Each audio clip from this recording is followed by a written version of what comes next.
Good morning, students. Myself, Mr. Karthik K. Patel, lecturer in Electrical Engineering Department, VPMP Polytechnic, Gandhinagar. Electronics Components and Circuit.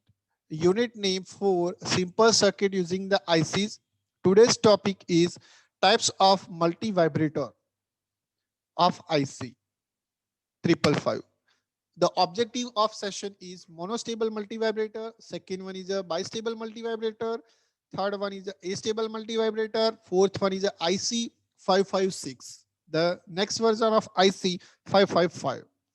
Now we have started the monostable multivibrator. In an exam, this is the one type of the short note for university exam 3 or 4 marks question. Before the we are start the monostable multivibrator, now we are study well known what is a function of multivibrator. Multivibrator is a one type of the electronic circuit which is used to implement the varieties of simple two-state device such as relaxation of oscillator, timers, flip-flop, and it is a consist of the two amplified device like is a transistor and other electronics device. The first multivibrator circuit, the astable multivibrator, monostable multivibrator, and bistable multivibrator. This is invented by Henry Album and Eugene Balch and Alfaham.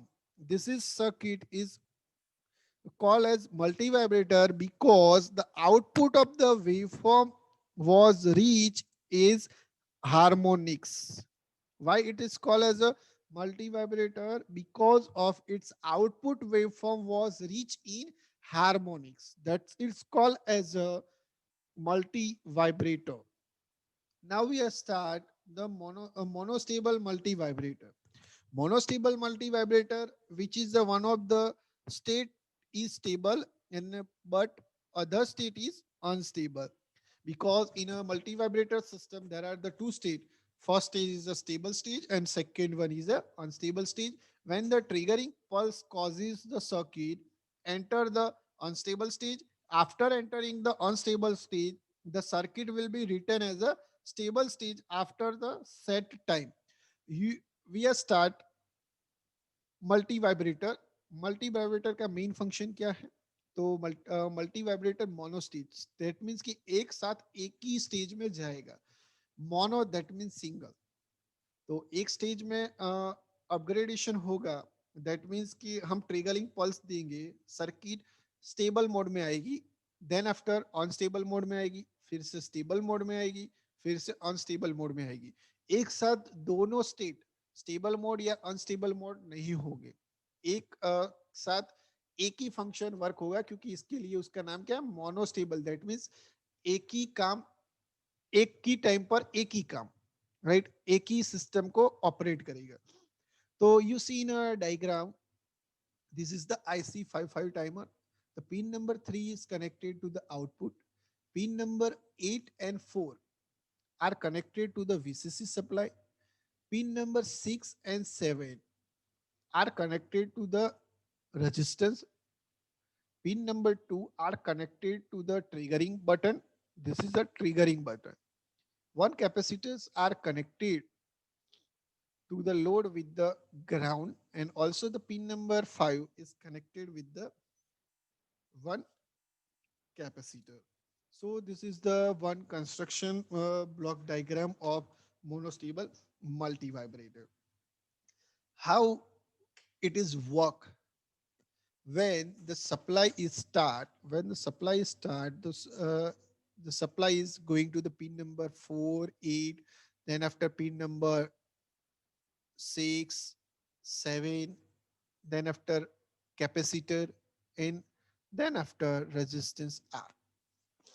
When the capacitors, right, when the capacitor are starting a charging position, when I push this switch, so that this circuit are closed. When this circuit are closed, the maximum current are flow resistance through the ground. Get it? And when I push the one button, so that time maximum current are flow to the ground.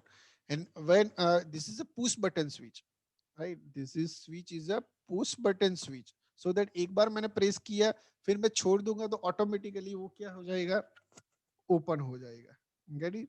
तो ये push button switch जो है, जैसे ही मैं दबाऊं, जैसे ही मैंने दबाया तो 2 नंबर का पॉइंट जो है वो डायरेक्टली ग्राउंड हो जाएगा। और जैसे ही 2 नंबर का जो हमारा पॉइंट है वो ग्राउंड हो जाता है, तो जो मैक्सिमम 1/3 वीसीसी सप्लाई है वो कम होगा। जैसे ही 1/3 वीसीसी कम होगा, तो same that is equal to जो हमने आउटपुट वोल्टेज है, वो जस्ट जितना हमने वीसीसी सप्लाई दिया है वही वीसीसी सप्लाई अवेलेबल होगा। Also, you see in the diagram of the waveform, okay, when we give the VCC supply, when give the VCC supply, when I push the triggering pulse, that means कि I will push this triggering button, तो जैसे ही मैंने triggering button दबाया तो सम of the time के लिए voltage जो है मेरा जीरो होगा। एट दैट टाइम तो हमारा आउटपुट क्या होगा, कैपेसिटर का वोल्टेज कैसे होगा, इंक्रीज होगा। क्यों? क्योंकि ये जैसे ही मैंने बटन दबाया तो ये क्या हो जाएगा, शॉर्ट हो जाएगा। शॉर्ट हो जाएगा तो मैक्सिमम करंट क्या होगा, फ्लो होगा। और जैसे ही मैक्सिमम करंट फ्लो होगा तो कैपेसिटर फास्टली चार्ज होगा। तो जैसे ही कैपेसिटर क्या हो गया, चार्ज होगा। Get it? देन आफ्टर उसी समय हमारा आउटपुट वोल्टेज क्या होगा, इंक्रीज होगा। जैसे ही पुश बटन स्विच बाहर निकली, दैट मीन्स के डिस्चार्ज प्रोसेस स्टार्ट हुआ। जैसे ही कैपेसिटर जैसे डिस्चार्ज होता है तो ऑटोमेटिकली हमारा आउटपुट वोल्टेज भी क्या हो जाता है, जीरो हो जाता है। देन आफ्टर एज यूजुअल चलता है। जितनी बार हम ये पुश बटन स्विच दबाएंगे उतनी फास्टली हमारा कैपेसिटर चार्ज होगा। और हमारा कैपेसिटर जितनी फास्टली चार्ज होगा उतना ही हमारा आउटपुट जो है मैक्सिमम आएगा। और आरटी और सीटी, ये जो हमारा रेजिस्टेंस है, और आरटी और सीटी, राइट, उसकी वैल्यूज हम चेंज करेंगे एज वेल एज उसका टाइम चेंज करेंगे। उससे हम हमारा आउटपुट वोल्टेज कंट्रोल जो है वो इजीली कंट्रोल कर पाएंगे। इसलिए यहाँ क्या है कि एक ही स्टेज में एक कंट्रोलिंग बटन दिया हुआ है।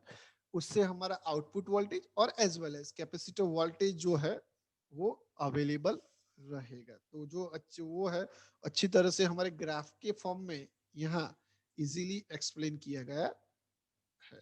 Now we start the bistable multi vibrator. Monostable multi vibrator में क्या था, एक ही स्विच था, एक ही टाइम सेट करने के लिए और रिसेट करने के लिए यही स्विच था। अब हम देख रहे हैं bistable multi vibrator. Bistable multi vibrator में क्या है, रिसेट का स्विच अलग है और सेट का स्विच अलग है। Get it? हमने यह क्या किया, सेट और सेट का स्विच जो है वो अलग कर दिया।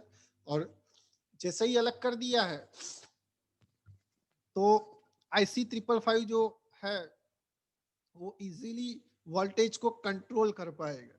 और जो हमारा मल्टी वाइब्रेटर है वो 2 पोजीशन में आ चुका है, इसलिए हम उसको क्या बोलते हैं, बाई स्टेबल मल्टी वाइब्रेटर। क्या बोलते हैं, बाई स्टेबल मल्टी वाइब्रेटर। क्योंकि रिसेट और सेट का बटन यहाँ अलग अलग दिया हुआ है, तो दैट मीन्स कि ये टू स्टेज में ये वर्क कर रहा है, इसलिए उसको बोलते हैं by stable multi vibrator. You see in a diagram, the pin number 4 and 8 are connected with the VCC supply. Pin number 3 are connected to the output. Pin number 1 is connected to the ground. Pin number 5 is connected to the capacitor. Pin number 6 are connected to the resistor, and pin number 2 is connected to the one resistor. And pin number 7 are open switch, and one reset switch are connected with the resistance 2, and one set are switch are connected to the resistance 1. तो ऐसे हमारे multi vibrator connect किया जाता है। अब हम सोचेंगे कि ये वर्क कैसे करेगा। जैसे ही हम फर्स्ट, जैसे ही अभी जो सिस्टम है पूरी टोटली ओपन सर्किट है। जैसे ही मैंने स्विच सेट किया, तो मैंने स्विच सेट बटन दबाया, और जैसे ही मैंने सेट बटन दबाया तो ऑटोमेटिकली ये सिस्टम क्या हो जाएगी, क्लोज हो जाएगी। जैसे ही क्लोज हो जाएगी तो पिन नंबर 2 में क्या मिलेगा, ट्रिगरिंग पल्स मिलेगा। जैसे ही ट्रिगरिंग पल्स मिलेगा तो सेम दैट आउटपुट लाइन में हमको क्या मिलेगा, वीसीसी जितना ही सप्लाई अवेलेबल होगा और जो हमारा फ्लिप फ्लॉप कनेक्टेड है वो भी हमारा क्या हो जाएगा, कंटिन्यूअसली सेट हो जाएगा। देन आफ्टर कंटिन्यूअसली यहाँ से पावर जो है वो अवेलेबल होगा। जैसे ही हमने टाइमर सेट किया हुआ है और जैसे ही मैंने रिसेट बटन दबाया, तो जैसे ही रिसेट बटन दबाया तो पिन नंबर जो 6 है वो कनेक्ट हो जाएगी और वहां से वोल्टेज सबसे ज्यादा अवेलेबल होगा। तो जैसे ही वोल्टेज ज्यादा अवेलेबल होगा तो पिन नंबर 3 का जो आउटपुट है वो क्या हो जाएगा, 0 हो जाएगा। राइट, ये जो पिन नंबर 3 का जो आउटपुट है वो क्या हो जाएगा, 0 हो जाएगा। दैट मीन्स के रिसेट का मैंने बटन दबाया तो आउटपुट मेरा क्या हो गया, 0। और जैसे ही मैंने सेट का बटन दबाया तो आउटपुट जो वीसीसी में आता है वही सप्लाई अवेलेबल होता है। और ये जो सिस्टम है वो इंटरनली टाइमिंग के हिसाब से हम सेट करते हैं। जो रिक्वायर्ड टाइमिंग है उसी हिसाब से हमारा सर्किट को पल्स अवेलेबल हो, वही हिसाब से हम यहाँ सर्किट को ऑपरेट करते हैं। तो ये bistable multi vibrator, why it's called as a bistable multi vibrator, because the set and reset जो स्विच है वो यहाँ क्या दी हुई है, अलग अलग दिया हुआ है। और जो बाइस्टेबल सिस्टम है वो एक ही साइड या आइदर स्टेबल स्टेट में रहता है या आइदर अनस्टेबल स्टेज में रहता है। और इस सर्किट को हम फ्लिप फ्लॉप सर्किट भी बोल सकते हैं। On off, on off, on off, एक बटन दबाया तो ऑन हुआ, दूसरा बटन दबाया तो ऑटोमेटिकली इंस्टेंटली वो क्या हो जाएगा, ऑफ हो जाएगा। Then after we start the another one application is a stable multi vibrator. Astable multivibrator is in which the circuit is not stable in either state condition. It is a continuously switch from one state to the other state. There is a no any reset button are placed in this multivibrator. You see in a monostable multivibrator, one reset button are placed. Then after bistable multivibrator, there is a two switches are there. And in a stable multivibrator there is a no any reset switch are there, so that it is give the continuously supply to the output pin. So that you see in the diagram, okay, pin number 4 and 8 are connected to the VCC, pin number 3 are connected to the output, pin number 1 are connected to the ground, pin number 5 and 6 are connected with the capacitor and resistance. So 1 and 3, 2 are connected with the pin number 7, and pin number 2 and 6 are connected, threshold and triggering pin are connected with the capacitor system. तो ये system जो है वो कैसे normally work होगा कि हमारा जो टाइमिंग दिया हुआ है कैपेसिटर चार्जिंग का, ये कैपेसिटर फुल चार्ज होगा।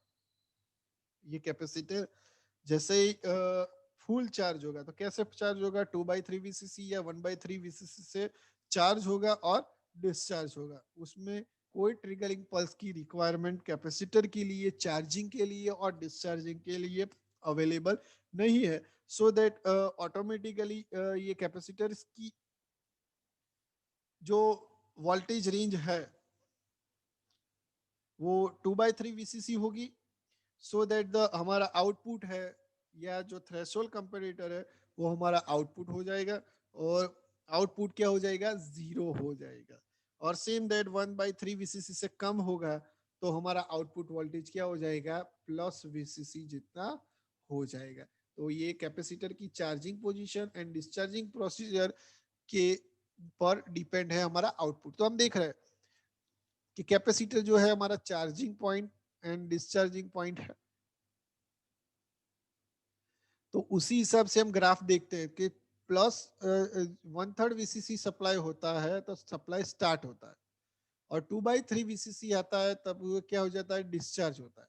देन आफ्टर चार्ज होता है, देन आफ्टर डिस्चार्ज होता है, देन आफ्टर चार्ज होता है, देन आफ्टर क्या होगा, डिस्चार्ज होगा। तो जब तक हमारा टाइमर जो है वो ऑन रहेगा, कैपेसिटर चार्ज करना स्टार्ट करेगा, तब तक हमारा जो आउटपुट वोल्टेज है वो अवेलेबल रहेगा।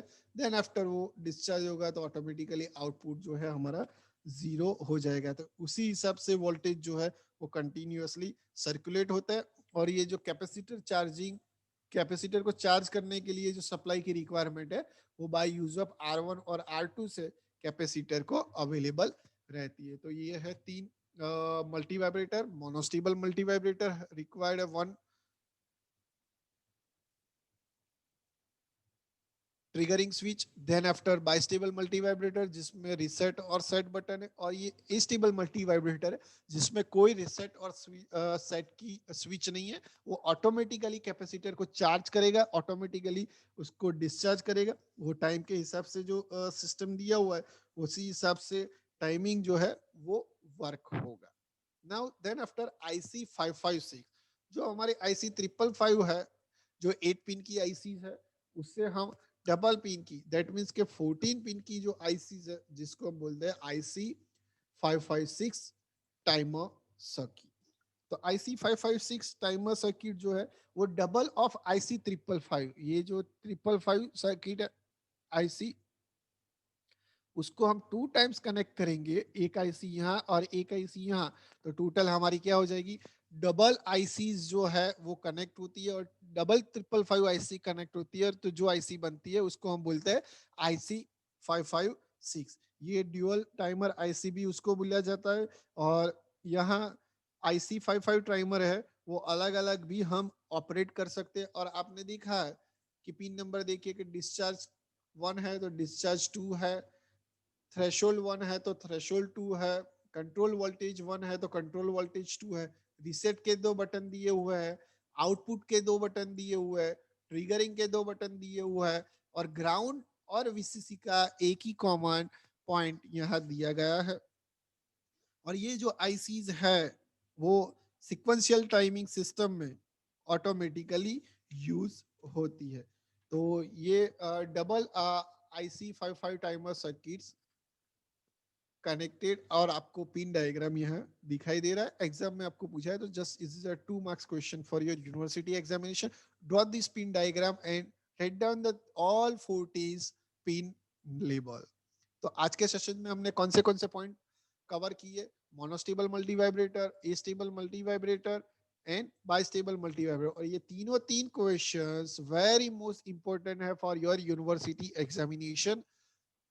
उससे 2 मार्क्स या 3 मार्क्स या 4 मार्क्स के क्वेश्चंस आ सकते हैं, तो अच्छी तरह से हम एग्जाम में मार्क्स को कवर कर सकते हैं। तो आज के सेशंस में हमने आईसी 555 टाइमर की 3 application, monostable multi vibrator, stable multi vibrator and bistable multi vibrator study किया। और लास्ट में ड्यूअल आईसी 55 टाइमर की डबल आईसी को हम यूटिलाइज करके नई आईसी बनाई, timer IC 556। So thank you very much for session.